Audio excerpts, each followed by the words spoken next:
Hey friends, it's Loree with the blog wagonwheelhomestead.com. Welcome back. Today I'm going to show you how to can your own chicken or turkey using the hot pack method. In other words, this means we will be cooking the chicken or turkey first. In this case, I just put my turkey in a roaster and I used a roaster liner just to keep everything nice and neat and clean. And what I'm going to be doing is just taking the meat off the bone. So I put this in the roaster last night and cooked it overnight at about 300 degrees, and it's now cooled off enough that I can take the meat off the bone. This is called the hot pack method because you cook the meat ahead of time and it's just an easier way of getting it deboned. You certainly can debone it raw and then put it into your jars and can it that way, although that would be with a longer processing time. So I'm just going to be taking all of the meat off the bone, then we will put it into the jars. I use this all the time in case I forget to thaw some meat out for supper. If I need to make some fast lunches, I can make chicken salad. It's great for chicken and rice, chicken fajitas, taquitos, chicken casseroles, just anywhere you would use chicken, you will be able to use this canned chicken, and so I really like to have it put away in my pantry. Also, if you have all of your meat frozen and you happen to lose electricity for a long period of time, or if your freezer quits, then you're at risk of losing all of your meat. And so I like to have quite a bit of canned venison, beef, chicken, and turkey in my homestead pantry. By the way, we have a pantry with over 3,000 quart jars, and I have a full pantry tour that I did on this channel earlier this year, and I will link it here for you. This happens to be store-bought turkey that I was able to get at a really good price because it was on a end-of-season sale. And if you look for those kind of deals, it's a great way to add a lot of food to your pantry at a very low cost. Typically, I would only put things in my pantry that either we raise or food items that have been grown organically in some way. And a lot of times what you can do if you do not have your own chickens is you can look for people that might be getting rid of some of their old hens or roosters in the fall. A lot of times they will quit laying in the late fall and people are tired of feeding them, don't want to feed them all winter if they are not going to be laying anymore. Or sometimes they just get so old that they quit laying. And sometimes you can get people to give you or give you at a very good cost some chickens or turkeys, and then you can do this same thing with those. The great thing about this is you can not only can the meat, but you can then put the bones back into the same roaster pan with the liner, add some water, some seasoning, salt, pepper, oregano, thyme, rosemary, onions, carrots, garlic, and those kinds of things, and you can make an amazing and nourishing chicken bone broth. So I like to just cook it on low overnight or even up to 24 hours and then strain off all of the broth liquid and put that into jars and can it up as well, and then you have your own chicken broth to use in all of your recipes. So you can really get a lot of bang for your buck out of these chickens or turkeys. I did add a little bit of water in the bottom of the roaster liner and underneath the roaster liner as well to keep it from sticking when I cooked the turkey. And now I'm just gonna pick the whole bag of bones up, if you will. And this is one of my milk strainers, but you could use any kind of a colander. I'm just gonna put the broth that came off the chicken right down into the pan of chicken meat, and that's the juice that I will use to add to my jars so that it has some moisture for the canning process. It's a really easy way to dispose of all the bones, or like I said, add water and seasonings and start a batch of broth. Canning meat may seem intimidating, but honestly it's one of the easiest things to can because there really is not much prep. It just sometimes takes a longer time in the canner. You will definitely want to always pressure can meat. You do not want to water bath can it. You will need to get a pressure canner, and I will link my favorite pressure canner down below in the description box. Since we will be pressure canning this chicken, it's important to use name brand canning jars. Next, we're going to put our chicken into the jars. So these jars have been washed.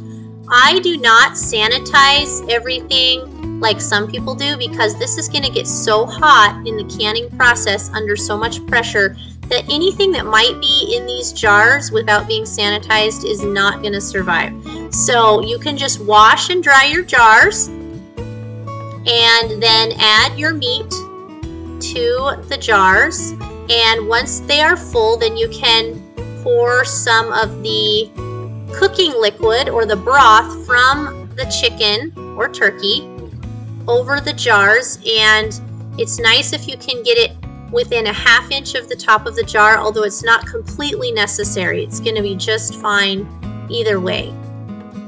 What's going to happen during the pressure canning process, if you're new to that, is the heat is going to make the lids rise just a bit, and then when they come out of the canner after the canning process is done, it's going to suck down the lids, and that creates an airtight seal, and it keeps oxygen away from the food, which is what allows it to keep for a long time on your pantry shelf.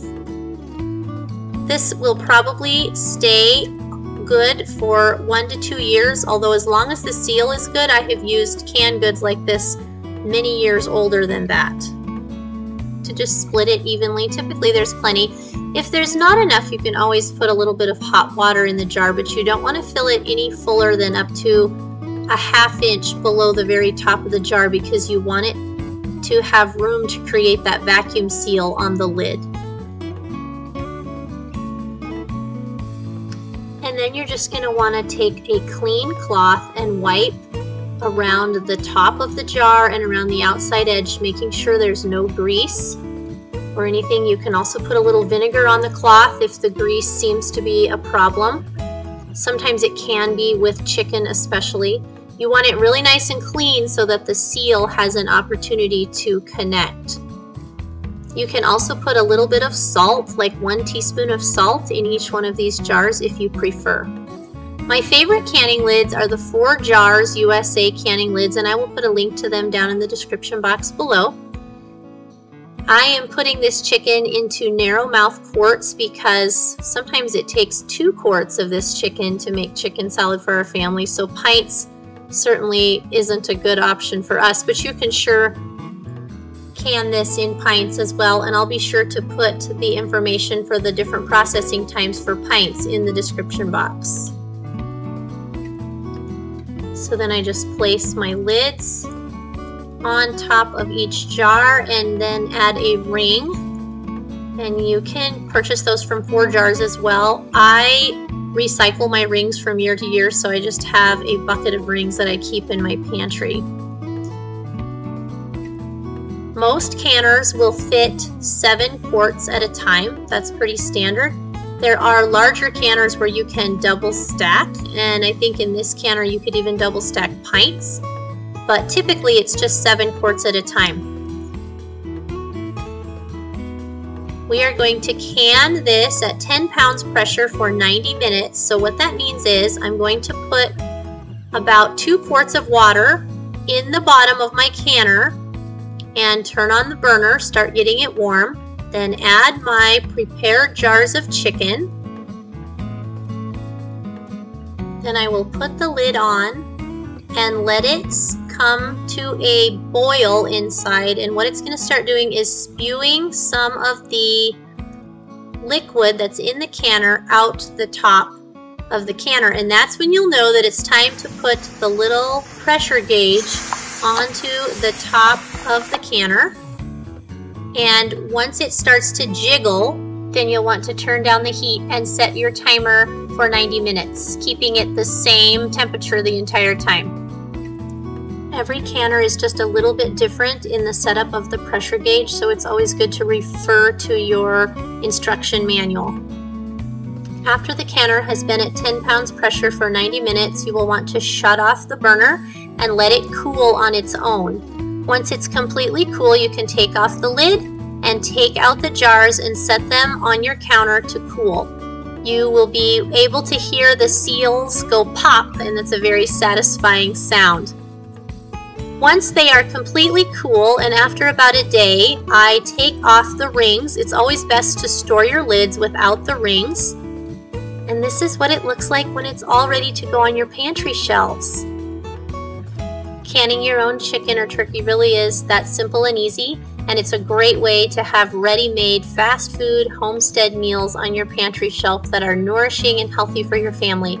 If you've enjoyed this video, I encourage you to like and subscribe to our channel for lots more ways on learning how you can grow a simple and sustainable life. See you in the next video.